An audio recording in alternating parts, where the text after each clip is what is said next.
Hello, welcome dans cette nouvelle vidéo. Faut s'abonner. Si vous n'êtes pas abonné, abonnez-vous à cette chaîne. Euh, pour tous les nouveaux qui arrivent, bienvenue encore une fois. Donc, ma chaîne est une chaîne un peu blog, info. C'est une check-tuka quoi. Non mais j'essaye de vous faire part à la fois de un peu de lifestyle, de vlog. Donc je vais vous faire un résumé un peu des choses importantes qu'il faut savoir quand on fait des études d'ingénierie. Pour le petit récap, donc moi j'ai fait des études à la fois en Algérie et en France. J'ai fait ma licence en Algérie et j'ai fait mon master en France. Donc j'ai à la fois un master en électronique, dans tout ce qui est capteur et système associés. Mais durant cette année de master, j'ai fait le master 1, c'était sur tout ce qui est optique, on va dire télécommunication. Et le master 2, c'était sur du capteur. Bien, j'ai pas refait d'année 1, 2. Et après, finalement, j'ai décidé de ne pas travailler en ingénierie. J'ai fait des stages d'ingénierie. Et j'ai fait un deuxième master en business avec une école de commerce et l'IE. Anyway, donc j'ai une expérience assez riche d'un point de vue, on va dire, parcours en ingénierie. Même si moi j'ai été à la fac, j'ai pas été en école, mais globalement j'ai eu la chance de rencontrer plusieurs typologies de profils.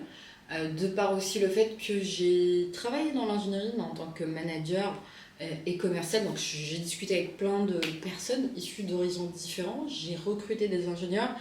Donc j'ai pu peut-être consulter des milliers de CV. Donc en termes de profil, il y a une grande similitude entre les personnes qui font la fac et les personnes qui font les études d'ingé. C'est vrai que quand vous sortez d'école d'ingé, vous avez le statut d'ingénieur. Et quand vous sortez de l'université, vous n'avez pas le statut d'ingénieur. Il faut savoir qu'à l'université, il y a un master soit professionnel, qui permet de travailler dans le monde de l'entreprise, master professionnel et recherche, ou qui vous permettra de continuer après pour faire de la recherche, pour faire une thèse et être docteur. Sinon, vous avez des masters à 100% recherche qui, eux, peut-être ils sont un peu plus axés sur la théorie et qui permettent pas de faire eux, peut-être ils sont un peu plus axés sur la théorie et qui permettent pas de faire enfin, je dirais pas qu'ils permettent pas d'aller en entreprise, mais qui sont théoriques, c'est pour de la recherche. Et vous avez d'autres masters, voilà. La catégorie master 100% recherche n'existe pas. Soit vous avez un master pro et recherche, soit vous avez un master pro qui, malheureusement, peut-être ça va être après compliqué pour si vous voulez faire de la recherche. Alors, ce qu'il faut déjà savoir, si vous vous apprêtez vous êtes en réflexion à faire des études d'ingénierie ou pas, les mathématiques sont importantes. Les mathématiques sont très importantes en ingénierie. Est-ce que si vous n'êtes pas bon en maths ou vous n'aimez pas les maths, vous n'allez pas réussir vos études? Je dirais non. J'ai eu plein d'anciens collègues qui aujourd'hui ont des postes d'architectes en DevOps et compagnie. Et pourtant, à la fac, je comprenais pas ce qu'ils faisaient là, sans être méchante dans le sens, même eux ne comprenaient pas ce qu'ils faisaient là parce qu'ils avaient du mal avec plein de cursus, mais ils se sont accrochés et finalement ils, bah, ils ont pu y arriver. Il faut savoir que les mathématiques, on dit souvent, cette personne n'est pas bonne en mathématiques ou autre. Les mathématiques, c'est comme une chaîne en fait. Et ça commence dès la base. Et donc chaque année, si vous perdez des bases, vous avez du mal. Et c'est pas que vous aimez pas les maths ou que vous n'êtes pas bon, c'est juste que la personne, il lui manque des bases. Et en fait, c'est une science qui évolue. Et les études, du coup, sont faites de sorte à ce que ça évolue. Le bas level, ça commence au primaire, 1 plus 1, et le haut level, c'est des intégrales et des équations 3 dimensions et compagnie. Donc, pour vous dire que, du coup, si vous ne savez pas que 1 plus 1 égale 2, ça va être compliqué après pour faire des intégrales ou de la mathématique un peu plus élevée. En ce qui me concerne, il y a un moment où généralement j'étais bonne en mathématiques. J'ai eu une année où j'étais très mauvaise, j'avais de très mauvaises notes. C'était lié au prof. Il faut savoir que selon comment on vous explique, si on ne vous explique pas bien, vous aurez du mal à comprendre. Donc Si vous n'êtes pas bon, c'est vraiment un tips que je pourrais vous donner. Si vous n'êtes pas bon en mathématiques, ben faut essayer de creuser qu'est-ce qui va pas. Est-ce que c'est les bases? Est-ce que c'est ce que les mathématiques vous aimez pas? Déjà, il faut comprendre est-ce que vous aimez l'algèbre? Est-ce que vous êtes plus géométrie? Je vous donne une petite story. J'avais une amie au primaire enfin, moi j'avais peut-être de plus bonnes notes. J'étais, on va dire, dans la bonne moyenne avec des 16 et compagnie. Et elle, bah, elle avait à peine la moyenne 10. Et moi, en fait, j'ai toujours aimé l'algèbre. Et j'ai toujours détesté la géométrie. J'aimais pas faire de dessin, de géométrie et compagnie. Même si je comprenais, enfin, j'avais pas de souci à faire de calculs élémentaires en géométrie, surface et compagnie, puisque ça requiert de l'algèbre d'un point de vue. Ça requiert de la logique. Il n'y a pas besoin d'imagination ou de choses comme ça. Et elle me faisait mes dessins et autres, et moi je trouvais que quand même elle était très forte en géométrie. Et après, bon, on a grandi, après on a été au lycée différent à la dernière année, et moi j'ai continué un cursus spécial mathématiques, c'est-à-dire que les mathématiques et la physique comptaient à 90% de mes notes. Et elle, bon, elle a fait un cursus classique scientifique, et moi je disais toujours elle était bonne en maths, elle était bonne en maths parce qu'elle était forte en géométrie. Et quand on était à la fac, je lui dis, je suis sûre que tu vas faire de la mécanique, c'est trop vieux pour toi la mécanique, en plus toi t'es forte en dessin et tout ça. Et elle m'avait dit oui, c'est ce qui l'intéressait. Elle a fini ses études, elle a fait de la mécanique. Ça a bien marché pour elle et aujourd'hui elle fait des thèses dans tout ce qui est énergie renouvelable. Elle fait sa thèse où? Euh, Soit en Russie, soit un pays comme ça. En tout cas, pour vous dire que euh, peut-être que vous n'êtes pas bon en algèbre et vous êtes bon en géométrie. Et si vous êtes bon en géométrie, tant mieux. Vous serez un très bon ingénieur en mécanique. Et quand on est ingénieur en mécanique, si vous adorez le dessin et que vous aimez coupler ça avec un peu de mathématiques, vous allez kiffer. Chose que moi, je kiffe pas. J'aime pas. Donc voilà, c'était juste pour l'aparté et la petite histoire pour vous rassurer et de vous donner quelques tips. Et donc la mathématique est une science importante qu'on va retrouver en physique, en chimie, à l'université. Et en fait, ce qui va être important, c'est le raisonnement mathématique et tout ce qui est aspect fonction et modélisation. On va prendre des problématiques de la physique, d'ingénierie, qu'on va essayer d'étudier d'une manière analytique et de faire des modélisations des comportements. On va essayer de transformer un comportement physique en un comportement mathématique à travers une courbe et d'essayer de prédire, de comprendre. Donc voilà pourquoi les mathématiques sont assez importantes en études d'ingénierie.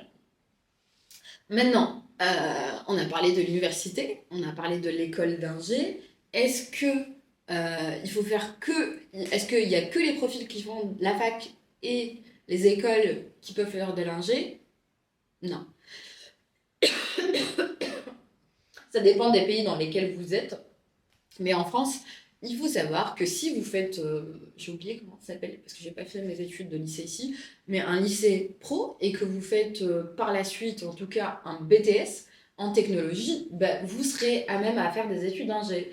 La différence entre, quand j'étais en master, j'avais beaucoup de collègues qui étaient en BTS, qui étaient dans des IUT, Instituts universitaires technologiques, ou dans des lycées technologiques.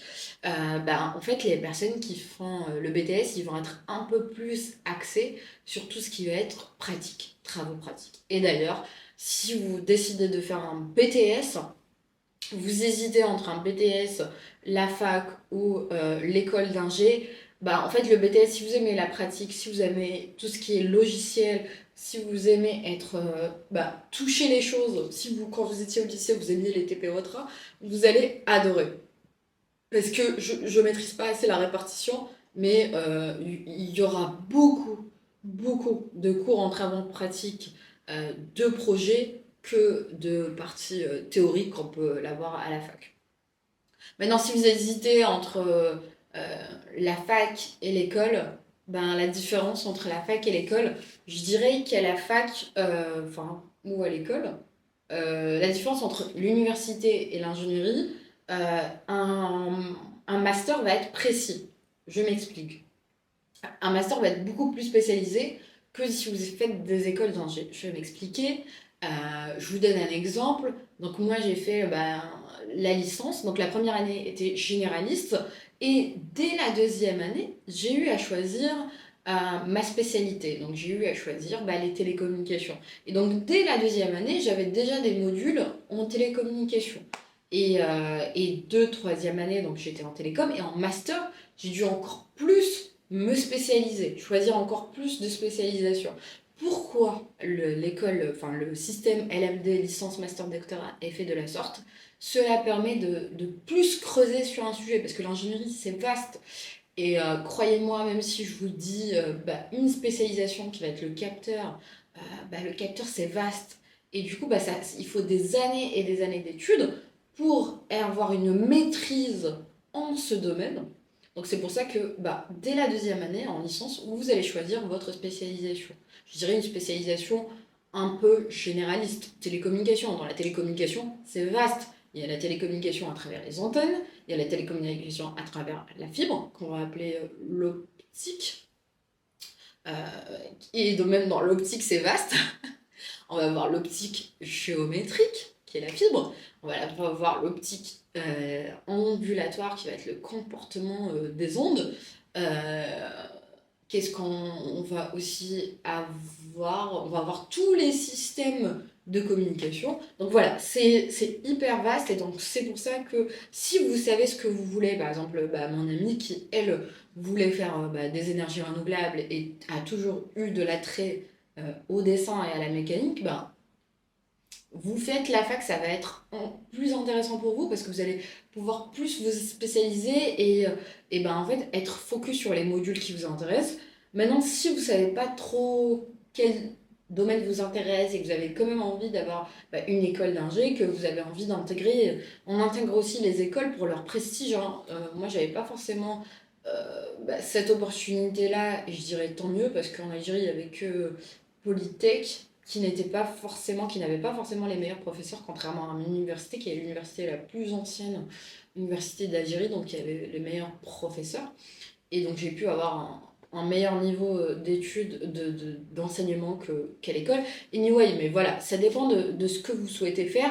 Et il faut vraiment, ce qu'il faut retenir, c'est qu'à l'école d'ingé, vous serez généraliste. Et d'ailleurs, en France, pour la petite aparté, moi qui étais manager et recruteuse en France, sur des domaines assez pointus, voire assez, comment dirais-je, assez détaillés, on va pas prendre des profils ingé.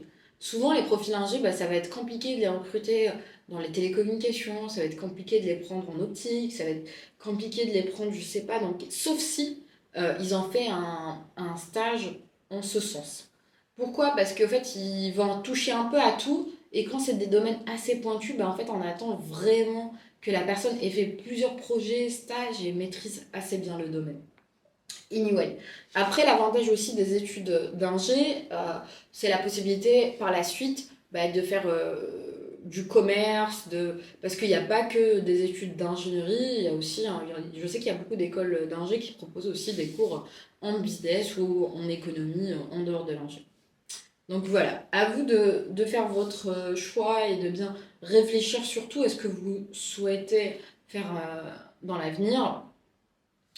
Deuxièmement, ce qu'il faut savoir, aussi, peut-être en relation avec votre choix d'établissement, les études en ingénierie sont des études qui sont hyper prenantes. Ça prend du temps, de l'énergie. Pour toutes les personnes qui ont cru que le bac était la chose, l'étape la plus dure en termes d'études, accrochez-vous bien. Parce que votre première année d'école de prépa ou votre première année en licence, ça va être le triple de ça. Pourquoi? Ce qu'il faut savoir déjà, c'est pas pour vous faire peur. En tout cas, c'est le cas pour la fac, mais je pense que c'est encore plus le cas en école et en prépa. Quand vous avez un examen, on va pas vous examiner juste sur vos connaissances, mais aussi sur le temps qu'il faut pour répondre aux questions. Je m'explique. Par exemple, vous avez 5 exercices qui sont hyper complexes, surtout les premières années. La licence en système L1D, c'est la plus dure à avoir, surtout en France. Et puis, vous allez plus, on va dire, entre guillemets, galérer en licence. qu'en master. Et c'est aussi le cas en prépa, c'est-à-dire la prépa, c'est l'étape la plus dure. Et donc, durant ces années-là, donc vous allez avoir un examen peut-être avec, je sais pas, on va dire de mathématiques analytiques de 5 exercices. L'examinateur, donc le professeur, quand il va mettre en place son sujet, il va pas seulement vous examiner sur vos connaissances, mais aussi sur le temps auquel il faut pour répondre aux questions. Donc, si vous êtes en mesure, si vous connaissez toutes les réponses, bah, c'est pas suffisant. Il faut connaître toutes les réponses et être en mesure, bah, du coup, de faire le sujet dans le temps parti. Vous allez me dire, oui, mais c'est le cas pour tous les examens. Non, c'est pire. Je vous donne un exemple. Si le professeur, il se chronomètre, il se dit, bah, l'examen, il est fait pour être fait en 2 heures, par exemple en 3 heures, bah, lui, il vous le donne pour le faire en 2 heures. Et d'ailleurs, pour la petite aparté, c'est un petit tips que je vous donne quand je suis arrivée à la fac. Mon premier semestre, j'ai eu tout juste la moyenne en 10, alors que, bah, en fait, j'avais bien compris les sujets, j'avais bien bûché. Et bah, du coup, et j'avais vraiment besoin d'être parmi les 25 premiers pour faire la spécialité que je voulais faire. Et pour améliorer mon score, c'est-à-dire mon classement, comment j'ai fait, je me suis rendu compte au fait que ceux qui avaient de bonnes notes, c'était pas les meilleurs étudiants, c'était pas ceux qui avaient compris les sujets, mais les cours, mais ceux qui euh, en fait s'exerçaient à répondre aux examens. Je m'explique. Et d'ailleurs, ça, c'est encore plus le cas pour les gens qui font des prépas et des études d'ingé, enfin des écoles d'ingé. En fait, il y a des étudiants, c'est pas forcément les meilleurs d'un point de vue compréhension, c'est pas les plus passionnés, mais eux, ils vont avoir des meilleures notes que des gens qui sont là à tous les cours, qui ont bien compris. Pourquoi? Parce que eux, ils vont plus développer leur technicité. Alors, je les appelle les techniciens de l'ingénierie. Donc, les techniciens de l'ingénierie vont, eux, bah, ils vont se préparer très bien aux examens. Ils vont prendre, par exemple, bah, les 10 derniers examens qu'il y a eu sur cette spécialisation et les refaire, jusqu'à ce qu'ils soient rapides et connaissent les réponses un peu par cœur.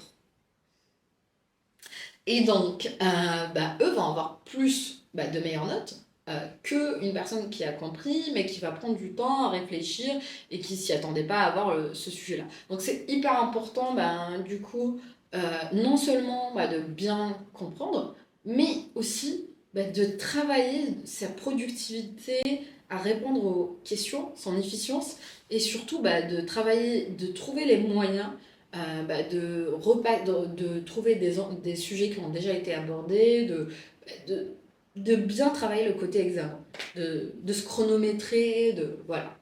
Ça, c'est hyper important parce que c'est des études qui sont assez prenantes. Et bah, si vous voulez pas passer votre temps en rattrapage et à refaire des années, il faut vraiment trouver les méthodes, sinon vous allez vite vous décourager. Mais voilà, si vraiment vous avez la bonne méthode d'approche, la bonne méthode d'apprentissage, au départ, bah, vous allez vous chercher quand vous allez avoir votre bonne méthode, ça va fonctionner. Alors, troisième chose à savoir sur les études d'ingé, c'est que il y a plus, dans le monde professionnel, ça prépare à plusieurs. Un ingénieur, quand on dit un ingénieur, on pense que c'est quelqu'un qui va être dans la conception et dans l'architecture. Or, dans le domaine professionnel, un ingénieur, il peut être sur plein de postes différents. Un ingénieur, on a des ingénieurs qui vont être en R&D architecture, donc ils vont être sur de l'architecture, des ingénieurs qui vont être de l'ingénierie, de l'analyse, des ingénieurs qui vont être en production, des ingénieurs qui vont être sur du support. Donc,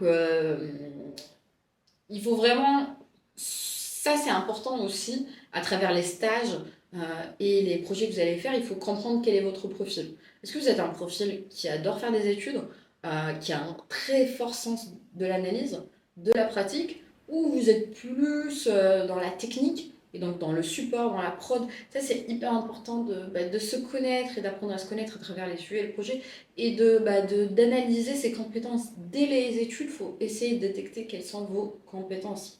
Parce que demain, dans le domaine professionnel, je donne l'exemple, hein, si vous êtes un type de profil très aspect analyse, votre kiff c'est de faire des analyses, des études, de l'ingénierie, et demain, moi je vous positionne sur un poste de ingé support où vous recevez, je sais pas moi, une centaine de tickets par jour, bah en fait vous n'allez pas kiffer parce que vous allez être frustré, pour vous ça se répète, donc et le contraire est vrai, donc il faut vraiment comprendre quel type de poste, de spécialité déjà vous souhaitez, parce que c'est hyper vaste, quel type de profil vous avez pour demain vous bien vous positionner, non seulement à travers les projets, mais surtout à travers les stages. Ce qu'il faut savoir sur les stages, il va être hyper déterminant pour votre carrière. Je dis pas si vous faites un stage qui vous plaît pas, que ça veut dire que demain vous devez continuer dans la même spécialisation, loin de là. Ce que je veux dire, c'est que le stage que vous aurez fait en dernière année, en licence, en 1, en 2, ou je sais pas, dernière année ou avant-dernière année pour les gens qui sont en école, va orienter votre profil quand vous serez à la recherche de votre premier emploi. Parce que demain, ce que vous aurez à vendre, c'est ce stage-là. Ce que vous aurez à vendre, c'est les projets que vous avez faits. Ce n'est pas les modules que vous aviez étudiés. Enfin, on peut les vendre. Mais ce qui va vraiment peser lourd sur la balance, c'est ces projets-là et ces stages-là. Donc, hyper important à bien réfléchir, se renseigner sur les stages et projets. Et surtout, bien s'investir à faire des stages. C'est hyper important, c'est dur de trouver des stages, mais je vous rassure, c'est plus dur de trouver des stages que un poste. Si le temps que vous allez investir à trouver un stage, je vous assure que c'est pas un temps perdu parce que demain, grâce à ce stage, ça sera plus facile pour vous de trouver un job. Donc ça, c'est important de le savoir. Et autre chose aussi à savoir, c'est que les études d'ingénierie, si vous hésitez entre plusieurs types d'études, c'est que contrairement, je vous donne un exemple, ce qui était mon cas, j'hésitais entre être architecte d'intérieur, je voulais être architecte d'intérieur, c'est pas j'hésitais.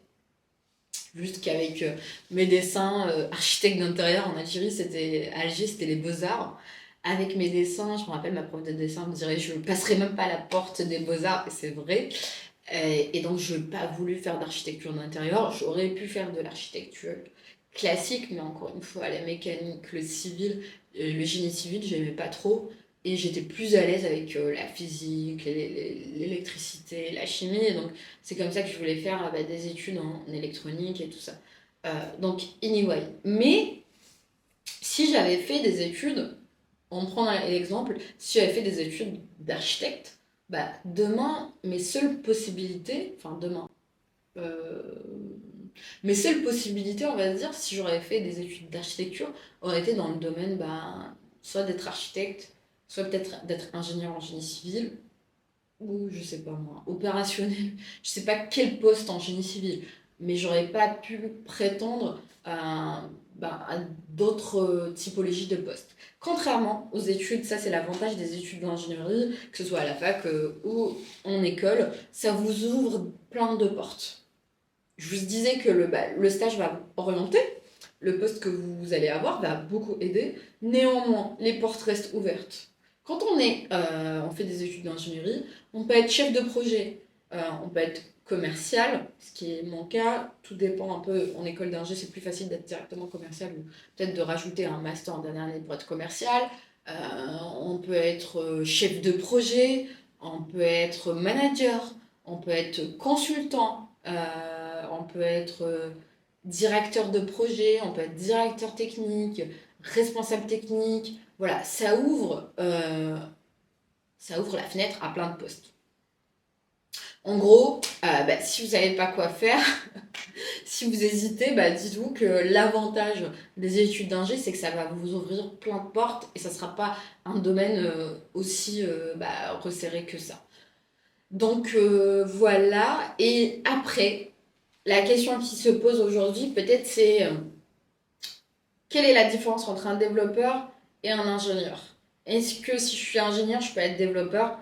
Pas forcément. Là aussi, franchement, si vous souhaitez être développeur, j'ai beaucoup d'amis eux, sont aujourd'hui développeurs, ou des personnes que j'avais recrutées. En fait, la différence entre les étudiants en ingénierie et en développement, c'est qu'en première année, les études en développement, ils vont avoir beaucoup de mathématiques, mais ils vont déjà commencer à s'intéresser au langage, donc au langage basique, le C, je ne sais pas tous les langages, et aux algorithmes. Les mathématiques sont vastes. À l'analyse, en première année, on va vraiment développer leur esprit d'analyse, leurs compétences en analyse, en algorithme, leur connaissance générale en langage. Et après, en deuxième, troisième, quatrième, cinquième année, à ce moment-là, ils vont essayer d'étudier plein de langages et travailler sur plein de projets. Et peut-être le premier projet, ils vont développer leur premier jeu qui sera moche, peut-être basique. Et après, ils vont développer de plus en plus leurs compétences. Ils devront aussi maîtriser tout ce qui est base de données. Il y a plein de choses à maîtriser et c'est des domaines qui sont pas en rapport avec l'ingénierie, qui nécessitent aucunement d'étudier la physique ou la chimie et qui permettent demain d'être rapidement opérationnel en tant que développeur. Donc si vous hésitez à être ingénieur ou développeur, il faut vraiment y réfléchir. Il faut vraiment savoir ce que vous souhaitez faire demain dans le monde professionnel. Et si vous souhaitez être développeur, allez faire des études en ce sens. Euh, Soit des écoles ou la fac. La fac pour être développeur, c'est super. Je pense qu'on oublie souvent à l'université. L'université, c'est super. Ils vous apprennent toutes les bases que je viens de vous dire à l'instant. Et n'hésitez pas à aller dans des forums, à discuter avec des gens, à poser des questions. Si vous êtes en première année, en fait, ne restez pas dans votre coin. Surtout si vous êtes à la fac et vous devez vous spécialiser. En fait, allez discuter avec des gens, n'hésitez pas à aller voir des personnes qui sont en année supérieure, à leur poser des questions, à essayer de comprendre. Et par contre, quand vous rencontrez des gens, l'échec des autres n'est pas votre échec. Je me rappelle, moi j'avais rencontré des personnes dans ma classe qui avaient refait l'année et qui arrêtaient pas de dire oui, c'est impossible d'avoir plus que 5 sur 20 avec ce prof, c'est impossible ça c'est dur.